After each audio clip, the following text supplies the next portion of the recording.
Hey guys, this is Bubble Wrap. I've got for you the second highlight from the Clan Pheonix and Clan Infinity Clan War.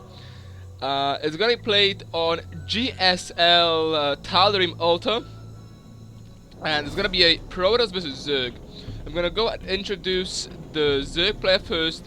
His name is Ixcleon. I had quite the problem of trying to figure out how to pronounce his name during the live cast of this game, which you can obviously see at the Infinity Gaming archives on twitch.tv. I will post a link down below. Ixcleon is the player who is for Clan Pheonix, and before this game right now it was, I assume, 3-1 in the best of 5 King of the Hill, and 3-1 for Clan Pheonix, because so far Ixcleon has been unbeaten and he won 3 games in a row. So the pressure in this game is really on Space Marine, who's gonna be his opponent. And Space Marine is for Clan Infinity, and well, he's been chosen to play game number 5. It was 3-1. First game was won by Clan Infinity, and I chose this game because it was really interesting tactics coming out of the players. So, as you know, I've chose 2 games to show you from the Clan War. I will do that for every Clan War I livecast, or for every Clan War I get replays from. That I will just try to get 2 replays on my channel. We'll be seeing that Space Marine might be going for a cannon fast expand, and his opponent's gonna be going for very nice pylon stop here by Space Marine. He's gonna actually probably get his Nexus before his opponent's hatchery starts. He's actually saying, yeah, very appropriate lol. That was like just in time. He's gonna cancel it as well. He needs to build his Nexus. There you go. Here comes the Nexus, and he does cancel it as well. And here comes the hatchery. So we're gonna be seeing just single cannons from Space Marine. On this map, it's very important to note that, just like Space Marine says, we're going to get into that now. It is GSL, so there is no rocks on this, and I think that's a ridge base pin guy, is it? No, that's not a ridge base pin guy. So there's only actually 1 gas on the third base. So that's what some of the players need to keep in mind, because obviously this base will not give you much gas. It still has the mineral patch. It has 5 mineral patches, which is actually pretty small because the other bases do have 8, I assume. Yeah, so as you can see, the natural does have 8. This base, it only has 5, so it has 5 and only 1 Vespine Geyser, so probably you could argue that this one is the smartest expansion. It's hard to defend, but it does have the double Vespine gas, and also 8 mineral patch as well, so it does depend on how fast your army is, really. We see that Ixcleon is gonna grab a very first fast hatchery. I'm actually surprised that on a map like this, you quite often see, well, you could quite often see the Zergs just go in hatchery, spawning pool. It looks to me that it's a valid tactics, really. We do see the third base coming up, starting way before 5 minutes mark. It was started at like 4:30, so that is gonna have the economic advantage over the base advantage. So it's up to Space Marine now to try to make something happen. He is walling himself off with Cybernetics Core and actually Chrono boosting those Zealots. So he might be going for some Zealot pressure. He's just scouting to see for any links that are out and about, but there are none near his base. Actually, one is just like chilling out. That's actually an overload.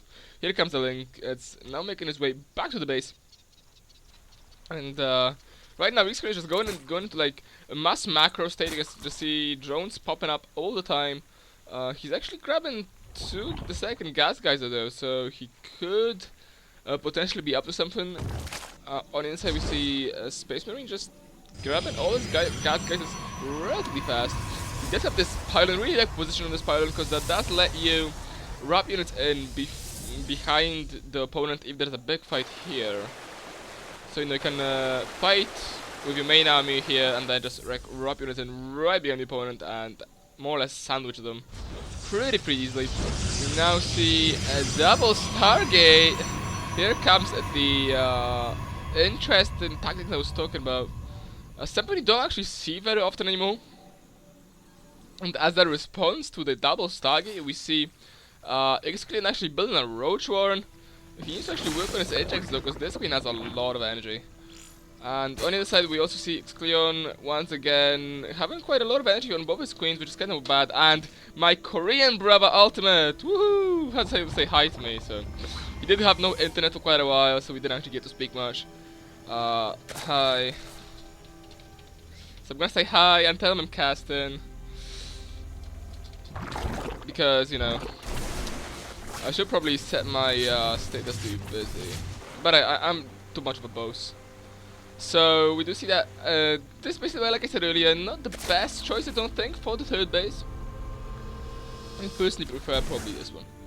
And some big pressure coming out of the Zealots here, and surprisingly I think he killed quite a few drones there. Going to income tab, 44 to 41, so you might catch up on drones. Going to units killed, which I can never remember which is. I think it's Control A.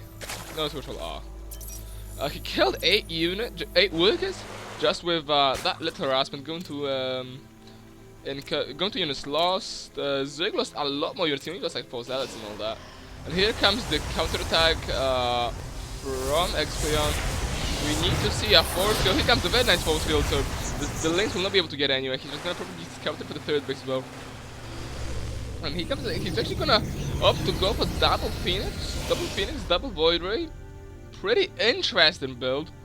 You normally see either 4 Phoenixes and then Void Rays or just Void Rays, but he's just gonna like mix it up a little because he's a boss. And here comes the Zealot, just like being a boss as well. Just trying to like stay in the middle. We now see another very nice force field, and these things are not gonna get anywhere. Here comes the Void Ray slash Phoenix force to pick up the queen. Is gonna do just that. Kill that queen very fast. Just move that Void Ray out though, because it is gonna get picked up by this crawler. Micro, and that's pretty damn close. He needs to try to get a second score probably. He's gonna try to go to base, straight to the base. These Phoenix getting a bit ahead of themselves. Being in range of the Spore Crawl. The Spore Crawl can just pick up this one Phoenix if Victory is not cast, and that's actually the Overload. Very close call though. This Spore Crawl did need only one more shot to kill that Phoenix, but he did go and take out the base. He also killed an Overload. And he does manage to now have the same amount of bases though. So it's now 2 base Protoss, 2 base Zerg, which is never good to the Zerg. We now see some Overloads getting picked up as well. So very nice harassment coming from Space Marine. Killing all the Overloads. That's like 4 Overloads are getting picked up for free. There are now Sporkless though, and he's just running that wicked Void Ray right into this. We didn't gonna lose the Void Ray. He also has 4 Phoenix is still alive. Very nice play by Space Marine. He doesn't have to save his Phoenix, although he is gonna just try to run him in the Sporkless now. And he might be going for a hot pickup on that Queen. Bye bye Queen. Nice meeting you. And he actually does lose a Phoenix over it though. Now we see a third base. Well, his 4th, but his natural has been of course taken down, so he's gonna be going for the far off one. I'm not sure if that's smart because it is harder to defend than this one, I feel like, because here you can only need to go like this way, especially with this very slow Hydra army. Hydra's obviously very slow. He is building a cannon gateway wall to protect his third base. So it's gonna be a 3 base Protoss to, well, 2.5 base Protoss to a 3 base Zerg. This base only counts as half just because it doesn't have that many middle patches or gas geysers. And now both bases are up and running. He's gonna be throwing out like 4 Spore Crawlers, so going a bit mad on the anti-air there. This anti-air does not protect the mineral land though at all, so he needs to be careful because that these Spore Crawlers don't actually protect the back of the mineral line. So if there's harassment from here, and you can see there's a lot of airspace here. So it's easy to actually harass his base with, and we see Space Marine is doing just that. This Hydra then could just as well go down. But we see a big counterattack. There is so many sentries. There's a million of sentries. You see the force field. That's what, but he's gonna lose his. He might just lose his sentries though. He's now rushing for Colossus tech as well, because Hydras don't really do that well against Colossus. He didn't actually wrap more of these gateways yet, so he needs to do that, or they will go down to this force of Hydras.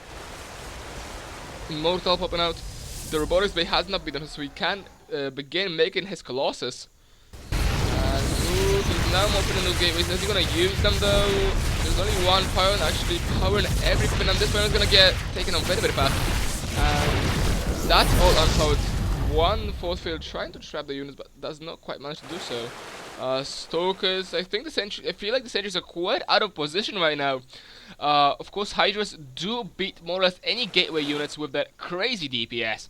That's like 13 damage every 0.83. For comparison, I'm pretty sure where's the Stoker? There you go. There's a Stoker which does 11 damage every 1.44. So that's crazy DPS with Hydras, but they do only have 80 HP, and they're not even armored, so they have very little health.